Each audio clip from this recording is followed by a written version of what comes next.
Good morning, middle school.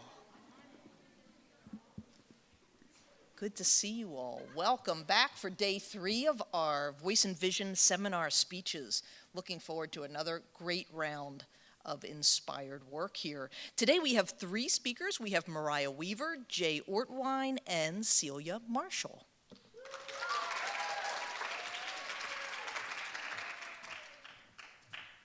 Okay, hi everyone.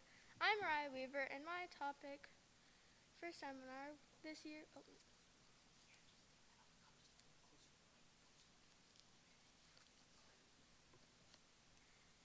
My topic this year for seminar was pet care.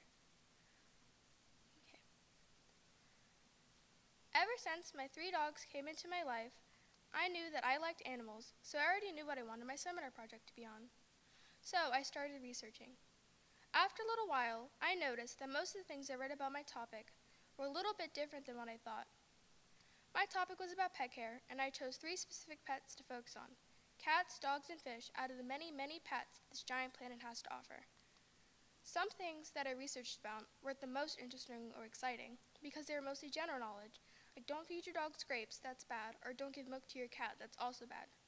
I really wanted to focus on why these things are bad, like don't give your dog scrapes because that can lead to kidney damage, and don't give your cats milk because they have trouble digesting the lactose. I soon realized that instead of just researching online, I should probably talk to people who are experts on the subject. While talking to a local pet groomer from a family-owned business, I learned that it's important to have a pet that fits your personality. If you're a busy person, then a low-maintenance pet like a cat would be good. If you're not as busy and you can focus your attention on it, a pet that's more active like a dog would suit you. She also taught me that it's always important to look after your pet's health because they deserve to live happy and healthy lives. When talking to someone from Barks, a local animal shelter, I learned that it's important to make sure your pet is vaccinated and to have a trusted vet. Also, I learned that some pet stores don't provide the best information for people looking to get a pet. For example, a certain pet store near my house had a website that gave the incorrect amount of water needed to house a betta fish. The website said 1/4 a gallon, but the actual amount is 5 gallons. After that, I decided to stick with talking to vets and other animal experts. At first, I was kind of surprised that some of these people working at pet shelters wanted to talk to a random stranger who said they wanted to do an interview for a school project. However, when I asked them questions, they seemed pretty excited, so I was excited too.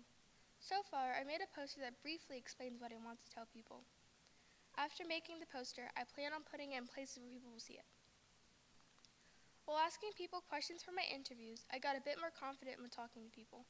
If I had another year to work on this project, I might have made something physical that people can see, like a painting or a sculpture of pets.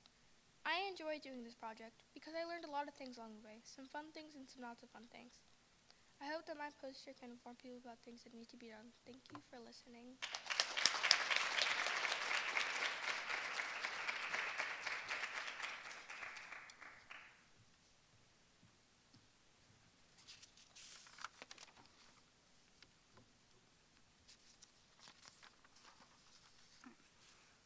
Hi, my name is Jay Ortwine.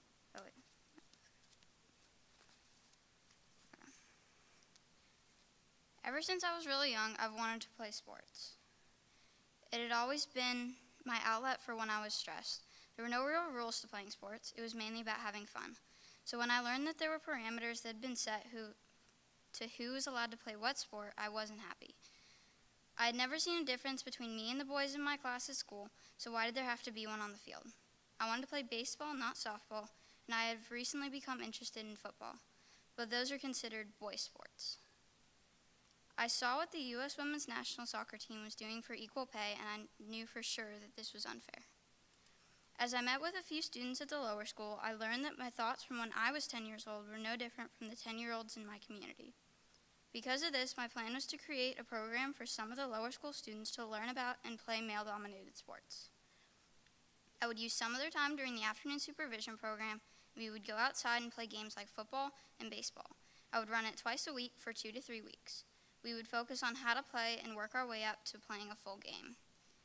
Before and after each day, I would talk to them about the importance of women in male-dominated sports. I would hopefully both inspire them to break barriers as well as give them a place to play. Sounds like a decent idea, right?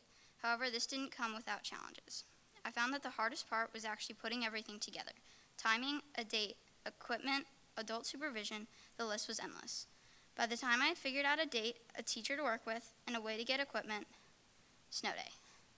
To be honest, that wasn't all. COVID-19 protocols were also a limiting factor. I needed to figure something out. When it comes to big projects, I've always been the type of person to come up with a way I think it will work out and never do anything different. I had worked and worked and worked to find a way to make the picture in my head come to life, but that wasn't possible anymore. So I did something that I've never done before. I came up with a different idea at the last minute. Instead of doing something in person, I would do something online. I made a video. While I wouldn't get to play sports in person with younger kids, I would still get to share my knowledge of women and male-dominated sports with the students in the lower school. The video would consist of 4 parts: what male-dominated sports are, facts about women in sports industry, real-life examples of women succeeding in the sports industry, and how each of them can get involved. I shared each of these players, coaches, or referees with the students. While I was researching for the creation of the video, I found some facts that I found quite interesting. I was researching female Major League Baseball coaches and when they were hired. I found out how recent it actually was. The MLB was first founded in 1869, more than 150 years ago. The first ever female coach in the MLB, Justine Siegel, was hired in 2015, only 7 years ago. The first full-time female coach, Alyssa Nacken, was hired in 2020, only 2 years ago. And then the very first black woman to coach in pro baseball, Bianca Smith, was hired just last year. It took more than about 145 years for a woman to coach at a high level in a male-dominated sport. I shared this along with many other facts with the students. I asked the PE teachers to share the video with a few of their classes and get the students' feedback. I stopped in on a few of the days that the PE teachers shared their presentation. Overall, all the changes that had to be made caused my project to be very different from my original idea, but I created something that was shown to be influential based on my reflection survey.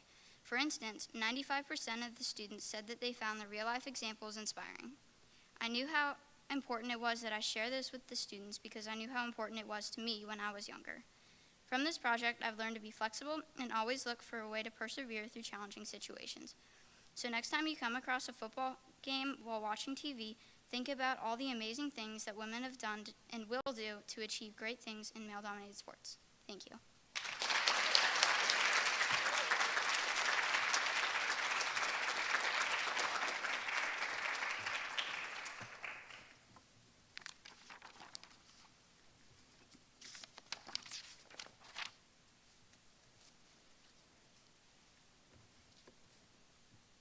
Hello everyone, my name is Celia Marshall, and for my seminar project, I decided to make 3 boxes of fidget toys to keep in our Bryn Mawr Middle School for students to use. From personal experience, when I get stressed, I start to fidget. Maybe I doodle on my paper or twirl my hair, but these are all different natural ways to relieve stress. Studies show that fidgeting can increase focus by activating your brain and helping you pay attention, and it can also ease anxiety by giving a channel for stress to be released. Stress is a feeling that everyone experiences at one point or another, so I figured, why not make a box of fidgets designed to help the students in our middle school relieve their stress? That is exactly what I did. When I was brainstorming project ideas, I wanted to do something relating to mental health because it is something I'm very passionate about. Mental health is as important as physical health. It is important to prioritize mental health so that we can all live our best lives. While trying to narrow down the broad topic of mental health, I decided to turn my project to focus on the mental wellness of Bryn Mawr's 6th, 7th, and 8th graders. I started to interview different people who I thought would be able to help my project along the way. During my first round of interviews, I interviewed my brother, who has anxiety, and I interviewed Dr. Andrea Gottlieb, who is a psychologist and the director of the Dialectical Behavior Therapy Program at Shepherd Pratt, which is a mental health care organization. They both talked to me about how fidgeting is helpful, and they gave suggestions for what to include in my box.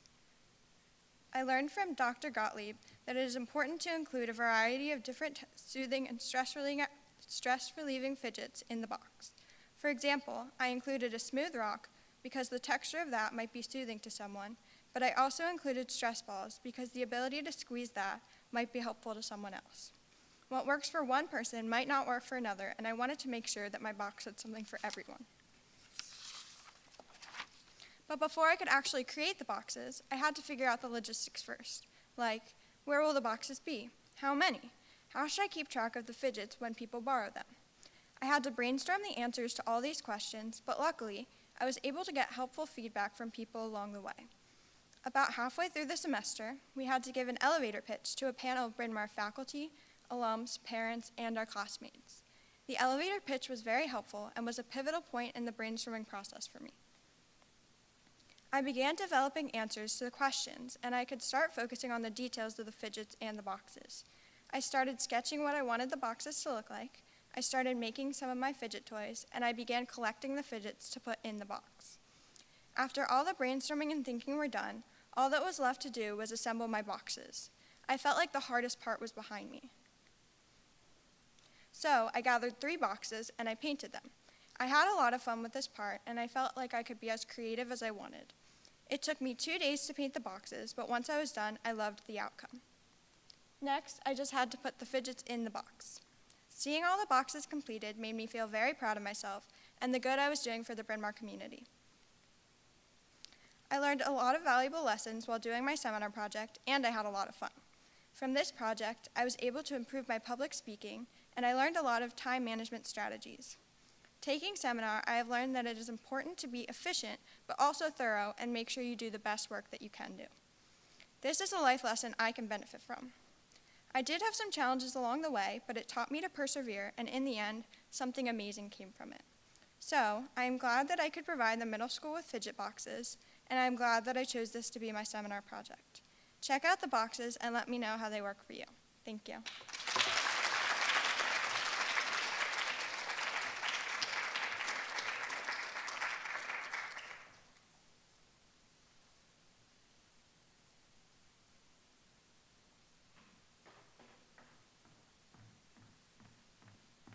All right, another round of outstanding speeches. So proud of you all for those excellent presentations. And to commemorate your voice and vision journey, Mariah Weaver, Pet Care. Jay Ortwine, Women in Male-Dominated Sports. And Celia Marshall, The Benefits of Fidgets. Thank you so much, 8th grade. Ms. McCumber has a few closing announcements, and we'll meet right back here tomorrow for more outstanding speeches. Thank you, Ms. Vines. Fantastic. That was absolutely wonderful. Folks that are on our live stream, we have our 6th and 7th graders on our live stream and all of you, so we do have our whole middle school together. We do have a couple extra minutes, so I wanted to see if there are any announcements from anybody, any teachers in the audience.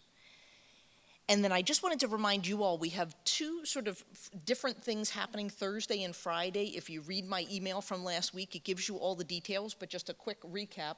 Thursday afternoon, there are no squads. There is musical rehearsal. And right before that, at the end of 6th period, we're going to have our National History Day mini convocation. So stay at the end of G block. Your teacher will put on the Zoom for you. Dr. Hetrick, Mr. Quinn will lead us in National History Day award winners, so that'll be fun to hear who the school winners are for National History Day. You guys have worked so hard on those. You'll then go to what you chose in the survey that I sent you, 7th and 8th graders, right? You have no choice if you're in the musical. You can then choose a walk with Ms. Kearney or Ms. Weiss, or a study hall. So make sure you fill out that little survey I sent you so we know where you're going to be for last period on Thursday after that little mini Zoom convocation for National History Day. You're coming in Friday in all your daisies. It's Daisy Day. It is a dress down day. Wear your spirit wear or other daisy related items. It is a day to celebrate giving and philanthropy and our school community. So we will have a special schedule. You have it sent to you already. And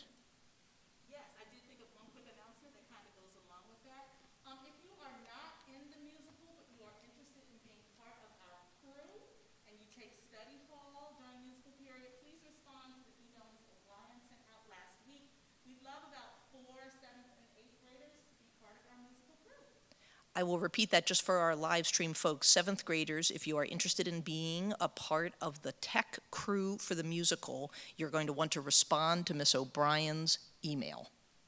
There we go. So Friday from 2 to 3:30, back to Daisy Day. We'll have special activities that will likely be in advisor locations where we're going to do service project like we have done before. We will likely be writing letters to alumni or givers, donors of the school, things like that. So stay tuned for directions on that Friday afternoon activity. Any last questions or announcements? Fantastic.